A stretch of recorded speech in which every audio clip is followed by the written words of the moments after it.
చెప్పా కదా. ఈరోజు మౌలిక సదుపాయాల గురించి చేసాము. ఫైనాన్షియల్గా ఏం కావాలి ఏంటనేది ఆర్థిక పరిస్థితులను బట్టి చూద్దాం. 500 చేయడానికి గల కారణం ఏంటి, తగ్గించాలంటే అవసరమా ఏంటనేది. భక్తులకు నిజంగా ఇబ్బంది ఉంటే మాత్రం తప్పకుండా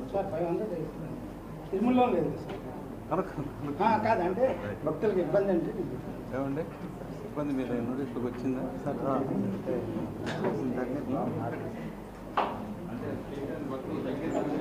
ఒక 5 ఎకరాల మన ల్యాండ్లో సోలార్ ప్లాంట్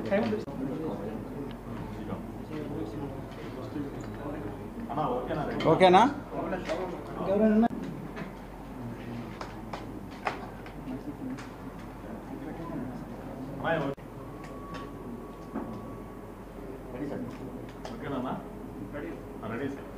ఓకే.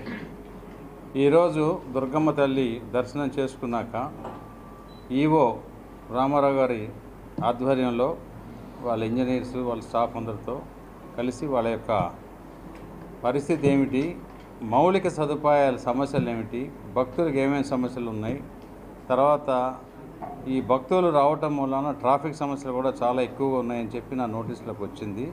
వాటికి ఆ సమస్యల్ని పరిష్కరించడానికి ఏమేమి మార్గాలు ఉన్నాయనే దాని మీద ఇంతకుముందు ప్రభుత్వం అంటే 2014 నుంచి 19 లోపల ఉన్న ప్రభుత్వంలో కూడా కొన్ని మాస్టర్ ప్లాన్లు తయారు చేయడం జరిగింది. కానీ దురదృష్టవశాత్తు ఆ తర్వాత ఆ మాస్టర్ ప్లాన్లు కొన్ని అయ్యారు, కొన్ని కాలేదు. ఏదైనప్పటికీ చాలా పెండింగ్ పనులు ఉన్నాయి.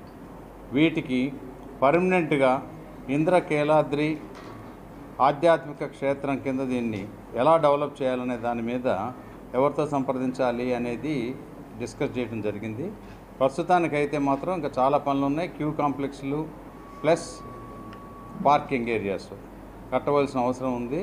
మళ్ళీ ఇంకొక రోజు ఫైనాన్షియల్ రివ్యూ చేసి ఓవరాల్ పరిస్థితి చూసి ఎండోమెంట్ మంత్రి గారితో కూడా మాట్లాడి దీన్ని ముందుకు ఎలా తీసుకెళ్లాలనేది ఆలోచిస్తాం. ఏదైనప్పటికీ కనకదుర్గమ్మ దర్శనానికి వస్తున్న భక్తులు ఇంకా కొంతకాలం ఓపిక పట్టి డెఫినెట్గా కొన్ని ఇబ్బందులు ఉంటాయి. వీలైన త్వరగా అవన్నీ కూడా ఆ ఇబ్బందుల్ని తొలగించే విధంగా పనిచేస్తామని చెప్పి